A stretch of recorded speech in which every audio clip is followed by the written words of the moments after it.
വർധനവും ഇന്ധന സെസ്സും പിൻവലിക്കില്ലെന്ന പിണറായി സർക്കാരിന്റെ നിലപാട് ജനങ്ങളോടുള്ള വെല്ലുവിളിയാണെന്ന് മുസ്ലിം ലീഗ് ദേശീയ ജനറൽ സെക്രട്ടറി പി.കെ. കുഞ്ഞാലിക്കുട്ടി.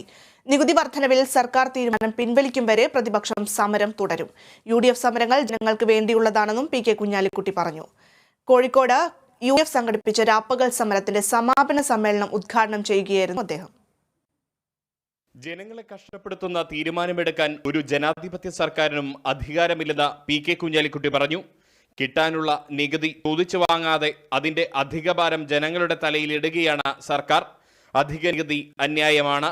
നികുതി വർധന പിൻവലിച്ചില്ലെങ്കിൽ സർക്കാരിന് ഒരിഞ്ച് പോലും മുൻപോട്ടു പോകാനാകാത്ത രീതിയിൽ ജനരോഷമുണ്ടാകുമെന്നും പി.കെ. കുഞ്ഞാലിക്കുട്ടി പറഞ്ഞു.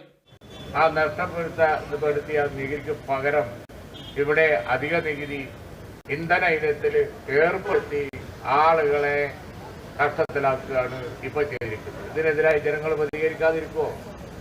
ഞങ്ങൾ പിൻവലിക്കൂല, ഞങ്ങൾ നടപ്പിലാക്കും, യാതൊരു സംശയവുമില്ല, ഒരു വിട്ടുവീഴ്ച ചെയ്യില്ല എന്നാണ് ഗവൺമെന്റ് പറയുന്നതെങ്കിൽ ആ വെല്ലുവിളി UDFനോടല്ല, ആ വെല്ലുവിളി ജനങ്ങളോടാണ്.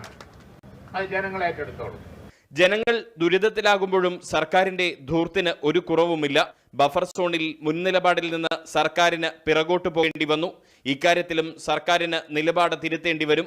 ആശ്വാസകരമായ ഒരു വാചകവും പിണറായി സർക്കാരിൽ നിന്ന് ജനങ്ങൾക്ക് ലഭിക്കുന്നില്ലെന്നും കുഞ്ഞാലിക്കുട്ടി കുറ്റപ്പെടുത്തി.